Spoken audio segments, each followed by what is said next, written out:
inventories are low, and that's the case particularly in Europe. What the right-hand side chart shows is that gas storage levels across Europe are about 28% lower than what they were 2 years ago.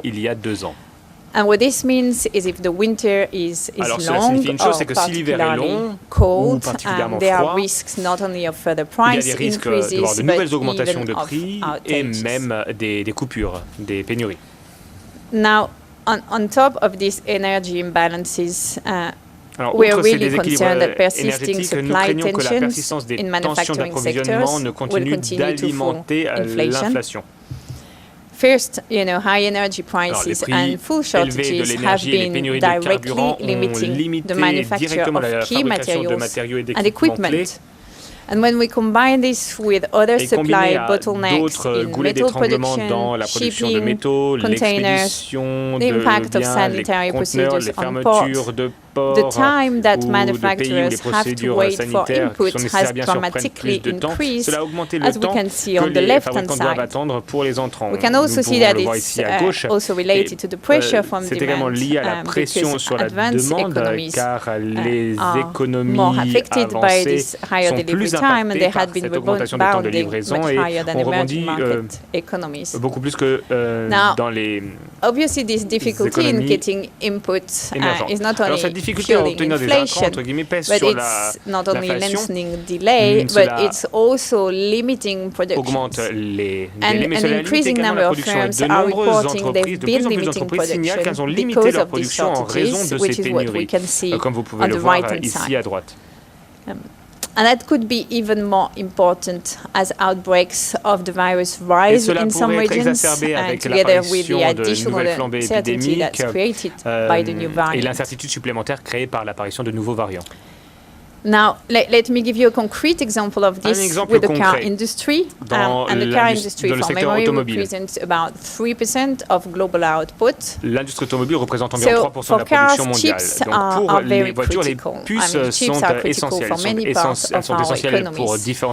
But today, lack of chips is massive, and delivery times have jumped from an average of 13 to 22 weeks, which is what you can see on the left. Now, about 10% of all semiconductors are sold to car makers, and some cars need up to 3,000 different chips, so you can easily see that without chips we're going to get a lot fewer cars. So we've done some analysis to estimate the fall in production resulting from these shortages, and this analysis suggests that they're large enough to have a marked effect on the overall recovery in some countries. On the right-hand side chart, you can see that GDP in some countries, especially Germany, or Mexico, Czech Republic, and Japan, have been markedly reduced by supply disruption and falling production in the motor vehicle industry. And we're increasingly concerned that if this tension persists, if these imbalances persist, we'll continue to have some downward pressure on production, growth, and prices. And I think that brings me to the fact that it's fair to say that all these imbalances have been persisting for longer than expected. And as a result, which is what you see on this chart, we've been pushing our inflation projections higher and further into the future, and we're expecting them to stabilize at a more elevated level than pre-crisis by 2023. So the orange line here was our December 2020 projections, the flat line at the bottom. The red was May this year, the green was September, and we're now projecting the blue line. So assuming the health situation improves, which is our central scenario, as production expands and as demand becomes more balanced, we're expecting those bottlenecks and imbalances to diminish and inflation pressure to reduce. But we cannot really ignore the risk that new outbreaks, new variants, persistent imbalances in vaccination levels, and between demand and constrained supply could prolong higher levels of inflation and continue to weigh on households' income and consumption. Now, let me share an additional imbalance we're concerned about, and that's in the labor market. What we can see here is the pandemic has caused a lot of disruption in the labor market. On the left, people are not working as much as before, even when jobs have been preserved. The number of hours worked is still well below pre-crisis levels in most countries. And at the same time, on the right, many businesses are struggling to find workers. So that reflects three things. First, the uncertainty with the health situation. Some people may be reluctant to go back to work. Second, there are difficult adjustments in the labor market. The jobs and skills which are demanded today are not necessarily the same as before the COVID crisis. So people are struggling to find new jobs. And companies at the same time are struggling to find the people they need to fill the vacancies. And I think a third element is worth mentioning. It is that the closure of international borders has hit international migration. And many countries reliant on cross-border inflows into the labor force, whether from permanent migration or just seasonal workers, are now experiencing labor shortages. Without, and I'm going to repeat it many times, without more effective government actions on health and vaccination, but also on childcare in some countries, and to help people reskill and find new jobs, these job market imbalances could persist. They could lead to tensions in production chains becoming more entrenched. Now, to close the risk section, let me share with you why we are concerned about the slowdown in China. As we all know, before the pandemic, China accounted for roughly 1/3 of global growth. But I think it's fair to say that we've all been reading about imbalances there. So what we're showing here on the left is how a further slowdown in China, so something additional to our projections, where demand growth would be reduced 2 percentage points per annum over the next couple of years, could actually reduce global GDP growth by up to 1 percentage point in 2022 and 2023. Why? First, trade with China would slow. New disruption to supply chains could appear. And financial market would very likely be particularly shaken by such a shock. So you can see how the major OECD economies on the right-hand side would lose between about 1.5 and 2% of growth over 2 years.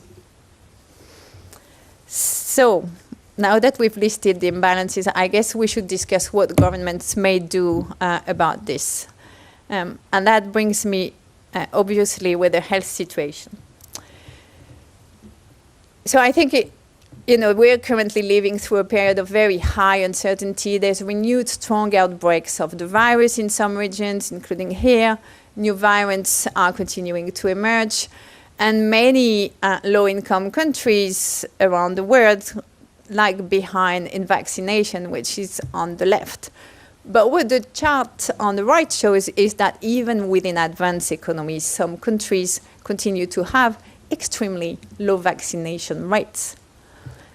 So simply, vaccinating more people, ensuring they are double or even triple vaxxed remain the most important priority for ending the pandemic and also for tackling the imbalances that are plaguing the recovery. Otherwise, livelihoods will continue to be hit hard and will continue to witness suffering, hardship, and loss of life. And today's uncertainty with another new variant is a very harsh reminder that the job is not done. Let me say something simple. The G20 countries have spent $10 trillion supporting people and their economies since the beginning of the pandemic. It would only take $50 billion to ensure vaccination worldwide. I'm just saying. And if we don't vaccinate everyone everywhere, the supply tensions, bottlenecks, all the imbalances I've just been talking about will also continue to persist, including higher inflation, which will undermine people's purchasing power. And that brings me to inflation and the question that's on everybody's mind, which is what should central banks do? So in the US, the Fed has already begun to act, and you see US inflation on the left, and it will continue to do so. And several countries have done the same. But in most countries, central banks have been waiting for supply tensions to diminish, and rightly so. Faced with supply bottlenecks, and where overall demand is not excessive, the best central banks can do is actually to signal that they will act if the pressure continues to increase. But it is for companies and governments to address the bottlenecks. And that brings me to public finance and investment. So we're concerned. We're concerned about the use of borrowing. As the chart shows, the COVID crisis has increased debt levels, and as I've mentioned before, this was appropriate in the crisis. So the COVID debt is not the concern in itself, but rather the rising trend in debt over decades. And as the recovery progresses, the issue now is what are governments doing with this money? Are they taking stock of how to address missing months of children's education and putting mentoring in place to help them catch up? Are they revamping their healthcare systems, staff working conditions, making sure hospitals will be able to cope with various variants? Are they implementing digitalization strategies? Are they upgrading their services, the infrastructures? Are they equipping people with the right skills for the transition? Good debt is the debt that supports productive investment and that will raise potential growth level. And to that, we have not been seeing much of that. So we're urging governments not to tighten, but to shift the composition of spending and plan to make sure their debt will be good debt, not bad debt. And that is particularly relevant to climate change, which is the last topic I want to address today. The whole world came together in Glasgow last month for urgent discussions on the climate crisis. Governments have been very long on announcing their ambitions to address climate change, but many have fallen quite short on implementing specific actions to deliver on their targets. So to meet these ambitions, the International Energy Agency here at the OECD has estimated that investment in the clean energy transition must increase from current levels to over 3 trillion per year by 2030, which is shown on the left. Now, most of this investment can come from the private sector. But certainty for that to materialize, certainty in the form of detailed plan for tax policies, regulations, and some public investment, especially in networks and grids, are crucial. And that's what we show on the right-hand side.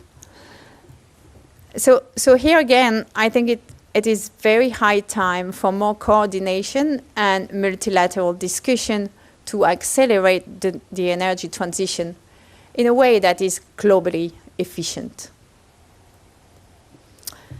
So, to sum up, vaccines have been discovered, approved, and launched in record time. And as a result, the recovery to date has been faster than expected. But it would be a big mistake to believe the job has been or is almost done. We are very concerned that many lessons have not been learned from recent experiences. And the news about the Omicron variant may actually be a reminder of how short-sighted that failure has been. We're spending to support our economies while we're failing to vaccinate the whole world.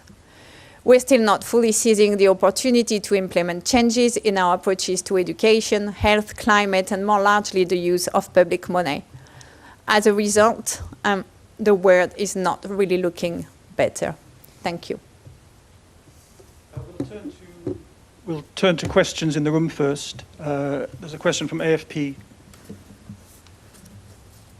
Yes, hello. Hello, can you hear me? Yes, Ali Bektawi for AFP. Maybe Two questions. The first one would be the US president called last week for a waiver on patents for vaccines since this study is calling for a rise in vaccination rates very quickly. Do you call for this waiver at the OECD? And second question about the new strain of the COVID-19 variant. The CEO of Moderna said yesterday that the vaccine, we don't really know exactly now how the vaccine is going to respond to this variant, but do you see it as a short-term disruption for the global economy, or do you see this as a threat, a more durable threat? Thank you. So on the vaccine and the delivery of vaccine to the world, I think there are two things to keep in mind. Is the production is soon reaching 1.5 billion a month. The big question today is how do we deploy vaccines? How do we bring vaccine to everybody in the world? So it's a logistic question more than anything at this stage. And what we're very concerned is that this logistic is not materializing.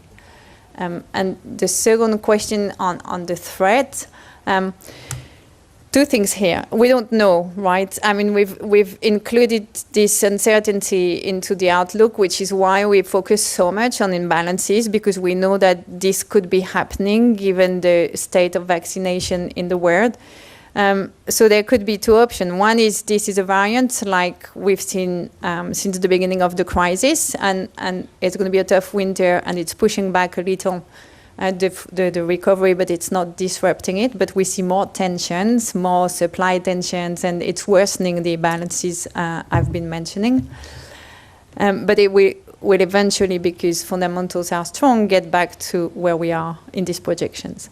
Now, there's another scenario, which is that it's worse, and we have to protect ourselves much better. In that case, we've been learning better how to live with the virus, wearing masks, maintaining contact distancing. Demand could be hurt and would slow, but that would also bring price pressure down as well. And some policy support at this stage may be demanded. A question from FA. Je peux la passer en français? Oui. J'avais à peu près la même question sur la nouvelle variante. De quelle manière vous l'avez incorporée dans vos prévisions? Est-ce que vous pouvez nous dire si dans les scénarios centrales, il y a une affection particulière de cette nouvelle variante? Et puis j'avais une autre question concernant l'Espagne, où il y a eu un changement assez significatif dans sa prévision depuis le mois de septembre. Au-delà de la question technique d'un erreur ou d'un problème de l'Institut national des statistiques espagnoles, on voit que l'Espagne, qui était l'un des pays qui avait souffert le plus l'année dernière dans la chute de son économie, on pouvait attendre que ça soit cette année l'un des pays qui croît le plus, comme ça a été le cas pour d'autres, pour l'Argentine, pour le Royaume-Uni, mais apparemment ça ne sera pas le cas. Est-ce que vous pouvez donner une explication de pourquoi ça n'a pas marché? Qu'est-ce qui a marché très mal? Pourquoi les choses se sont si mal déroulées? Et notamment, il y a une différence très significative entre votre prévision et la prévision qui maintient le gouvernement. Est-ce que vous avez un avis à ce sujet?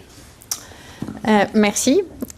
Alors, sur le variant, en fait, on fait ces prévisions pendant 6 à 8 semaines et on l'a vraiment centré sur les incertitudes qui venaient de la possibilité de nouveaux variants, de la persistance de ce qu'on voyait pour le virus.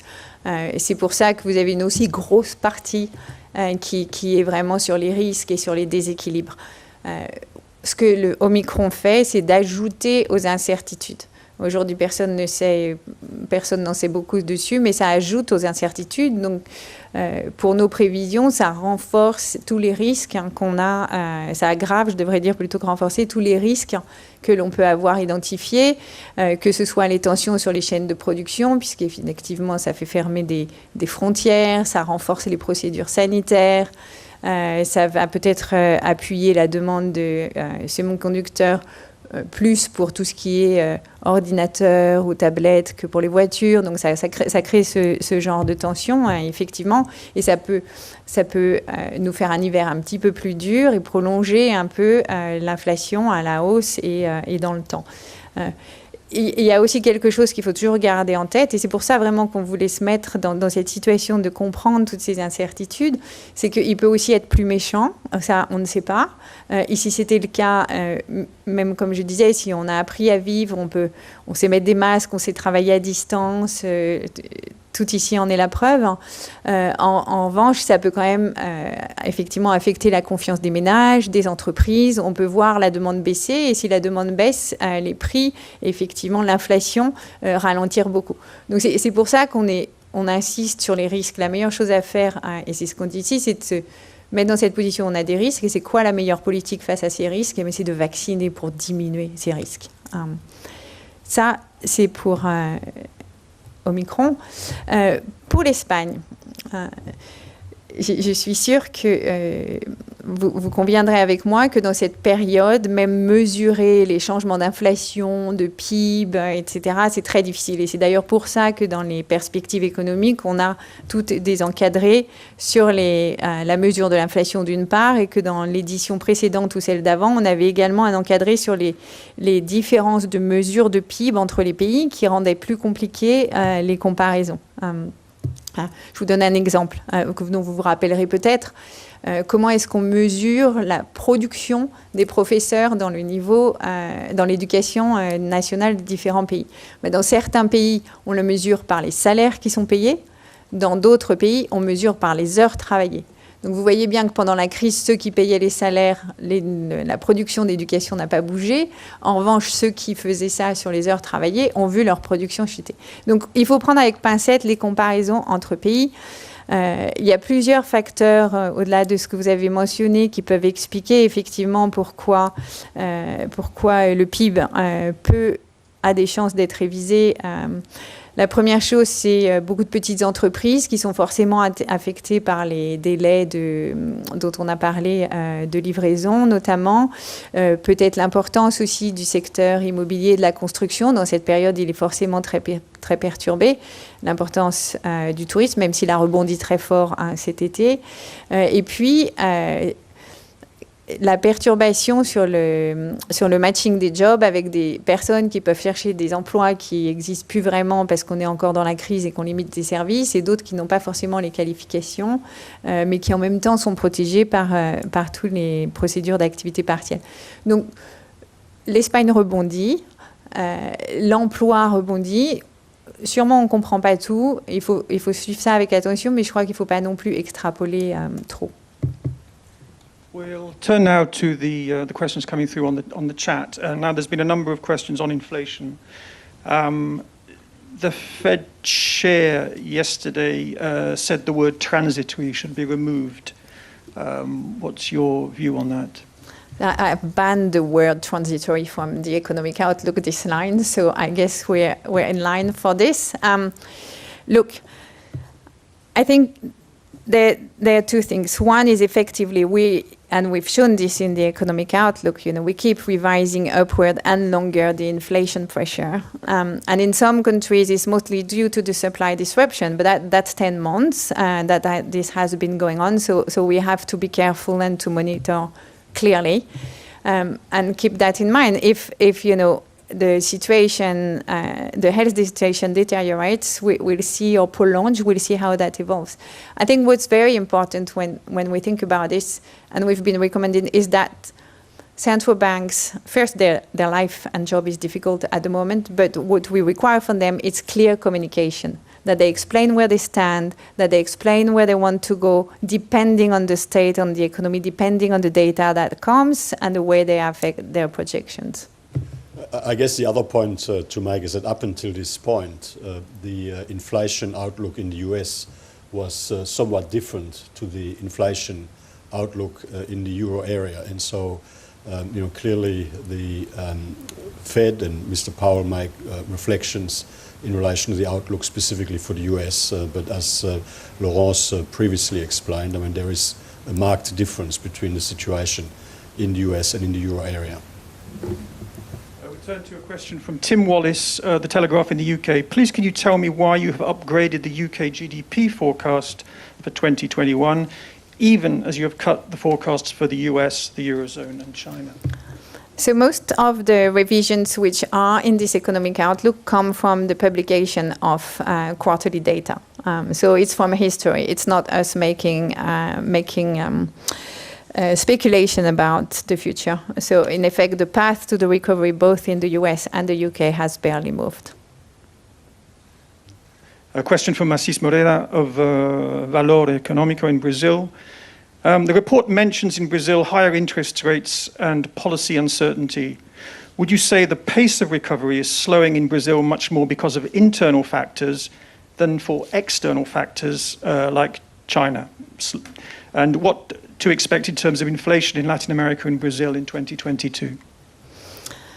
So Brazil is if one of the countries where inflation has gone up quite fast, partly because of the tensions we've described, partly because of food prices as well, partly because of the weather disrupting energy production.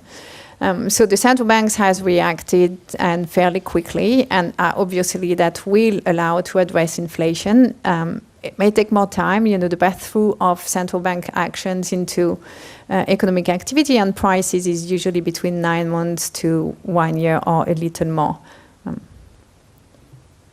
There's a question from Kevin Claire, who's an agricultural reporter.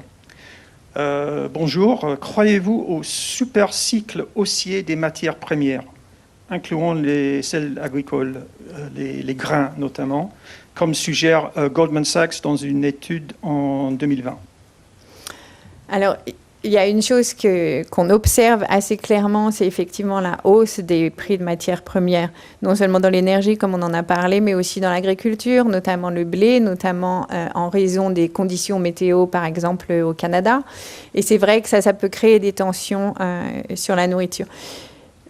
Et une des raisons pour lesquelles on insiste sur ces tensions, que ce soit la nourriture ou l'énergie ou les transports, c'est le panier de consommation d'un ménage, c'est essentiellement nourriture, énergie pour chauffer la maison et pour bouger, et le loyer. Et c'est vrai que c'est les 3 points sur lesquels on voit des hausses des prix, et c'est les 3 points sur lesquels les ménages peuvent se mettre à anticiper plus de hausse des prix, et on peut voir l'inflation, les anticipations d'inflation augmenter. Donc pour nous, c'est un sujet que l'on doit suivre de très très près.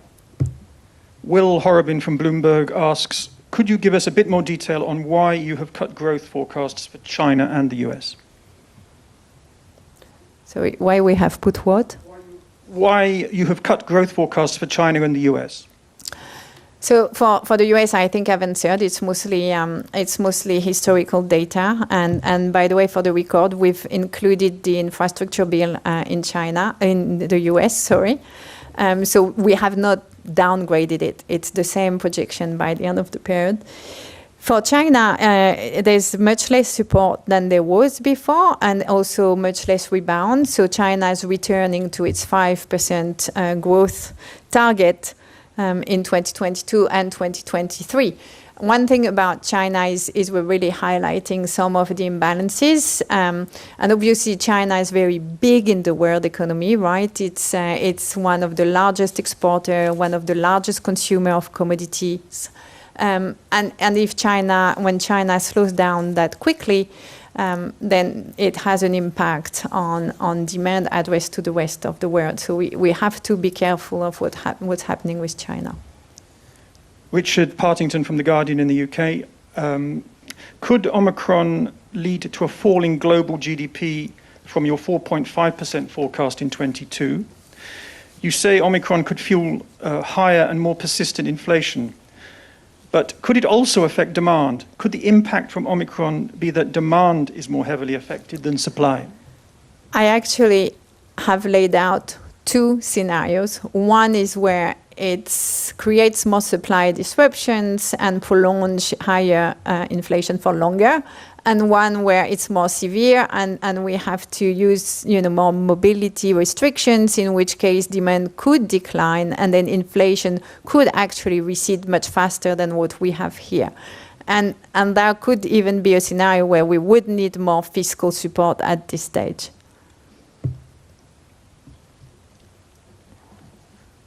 If there are no more questions, we have one more question coming through on the chat. Okay, it's a follow-up question on Spain from the Radio Nacional. Est-ce que la grande révision, la baisse des prévisions de croissance, plus de 2 points par rapport à septembre, s'explique aussi parce que l'Institut statistique a révisé ses chiffres sur la croissance du deuxième trimestre 2021? C'est juste une question sur l'économie espagnole et comment... Non, mais c'est effectivement pour un certain nombre de pays, il y a eu des révisions à la baisse sur le deuxième ou sur le troisième trimestre. Je crois que ce qui est important de garder en tête, c'est qu'en général, quand il y a une révision à la baisse, c'est parce qu'on a une resurgence, ça ne doit pas être très français, mais une hausse du virus. Et après, quand cet épisode d'activité virale disparaît, finalement, on a un rebond le trimestre suivant. Donc, c'est un rééquilibrage entre trimestres, mais le trajet, la direction, la force aussi de la reprise, elle n'a pas changé. Thank you all for your questions. Thank you very much. We'll close the press conference here. I'd just like to remind everybody there's a wealth of material on the website, graphs and data. Thank you. Merci. Thank you very much. Nice team. Thank you. That was really good to remind.